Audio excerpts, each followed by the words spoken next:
Well, we're joined now by political analyst Earl Afari Hutchinson, pollster Justin Wallen, and senior political writer for Opinion, Pilar Marrero.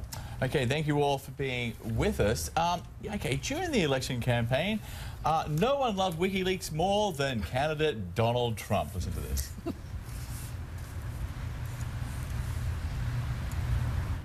This just came out. Wikileaks. I love Wikileaks. Did you see where on Wikileaks it was announced that they were paying protesters to be violent $1,500? Did you see another one? Another one came in today. This Wikileaks is like a treasure trove. Boy, I love reading those Wikileaks. Okay, we get the idea. Justin, President Trump, should he love Wikileaks even more now? Essentially, the timing of this is incredible, and it's also given him another stick to beat the intelligence community with, right? Yeah, I think one of the biggest takeaways of this is that there is a massive war between the President of the United States and the intelligence community, which in many ways is unprecedented, at least in recent history.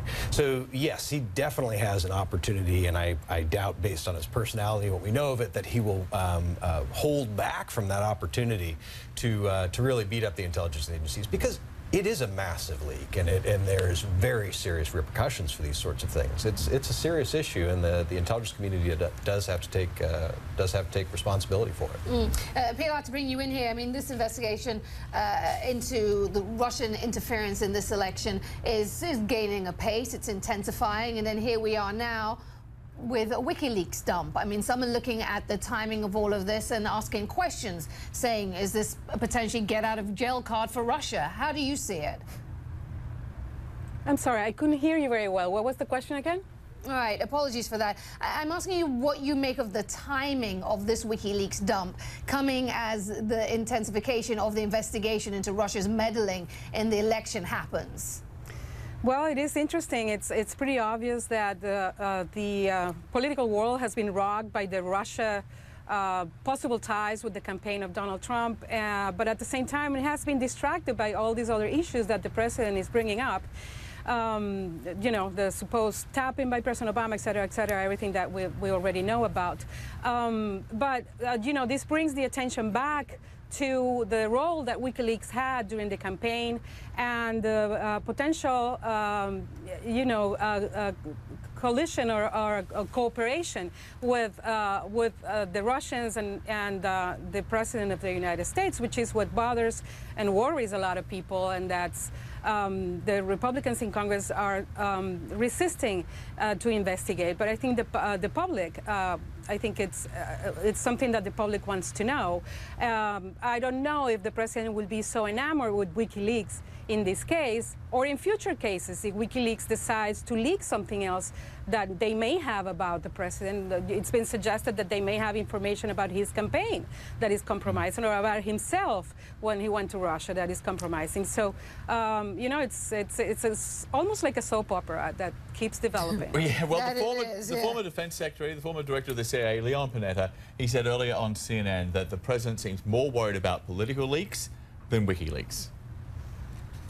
As we've seen, President Trump is very concerned about leaks that indicate what's going on in the White House or what's going on within his administration. What WikiLeaks is doing and continues to do is to leak the most sensitive information about how our intelligence operations conduct their business. So I would think that if the president is truly concerned about leaks, he would not support WikiLeaks, nor would he support any other kind of intelligence leaks that damage our country. Earl, to you, is Secretary Panetta right? Yeah. You know, I think what he's saying is you can't have it both ways. On the one hand, Trump is saying, President Trump is saying, look, we're going after leaks, we're going after leaks, we're going after leaks. It's damaging us. It's damaging us being our administration. Too many things are going out, there's no accountability. On the other hand, we just saw then candidate Trump, not President Trump, roundly praising WikiLeaks when the shoe was on the other foot. So, you know, it's really a question of do you support what WikiLeaks is doing when it's advantageous to you, but at the same time, are you critical of it when it's not advantageous to you? That's the problem, and that's the dilemma that President Trump has. And by the way, it's not going to go away. WikiLeaks has been around for a while. They've been leaking a lot of information, very sensitive, very classified, some questionable, some debatable, but nonetheless, it's grabbing the headlines, it's grabbing media attention, and obviously it's grabbed the attention of President Trump. So we're going to have to see how it plays out in terms of when leaks come out that damage him. Will he be praising WikiLeaks then? Justin, I want to pick up on something you brought up. You talked about the schism between the president and the intelligence agencies. Big picture question. I mean, this dump by WikiLeaks really does add to this notion of mistrust, that you can't trust the intelligence agencies. I mean, where does this go? I mean, what is the potential fallout here? Right. I think right now the problem is massive there in the intelligence community. This isn't a WikiLeaks problem. This is an intelligence problem. This is a own your own, home kind of problem. We have people who are vested with the trust of keeping secrets that basically keep all of us safe. There are many, many bad folks out there with naughty intentions towards us and would like nothing better than to see large swaths of our population dead or at least put to the side. That's a serious business. And the amount of things that are just floating around there that reveal really remarkably sophisticated information, it's terrifying, actually. Let's go on to the wiretap allegation from the president, because it seems even some of Mr. Trump's most ardent supporters in Congress are now sort of trying to back away from the president. The president is a neophyte to politics. He's been doing this a little over a year. And I think a lot of the things that he says, you guys sometimes take literally. Sometimes he doesn't have 27 lawyers and staff looking at what he does, which is, I think, at times refreshing, and at times can also lead us to have to be sitting at a press conference like this answering questions that you guys are asking. Earl, that was Devin Nunes, the man in the House of Representatives who's in charge with the House Intelligence investigation into the wiretapping. He's actually suggesting we shouldn't take the president seriously. We shouldn't treat his words seriously or literally. Well, and it's surprising, too. That's what you hear from Democrats all the time. I mean, they pound away. Anything that comes out of President Trump's mouth, we have to discount because it's partisan politics. However, on the other hand, sometimes partisan politics can be true. So we don't really know. I think really at the end of the day, it is true that intelligence is needed, intelligence is very important, and intelligence is vital to our country's security, but it's got to be responsible intelligence, backed up with some real facts and support, and verifiable. I think at this point in time, they really have a conundrum in Congress. Do we investigate? How do we investigate? Who do we investigate? And what committees do we assign this to? I have to tell you, they really got a tiger by the tail here. A lot to get to. Let's shift on to Obamacare. President Trump thinks people will be very happy with the long-awaited Republican plan to replace Obamacare. But as soon as the bill was revealed Tuesday, critics were all over it. Conservative Republicans dismiss it as Obamacare light, saying it doesn't go far enough in cutting the current plan. And we still don't know some of the crucial details about it, including how many people would lose coverage and how much would it cost. President Trump says he's behind it.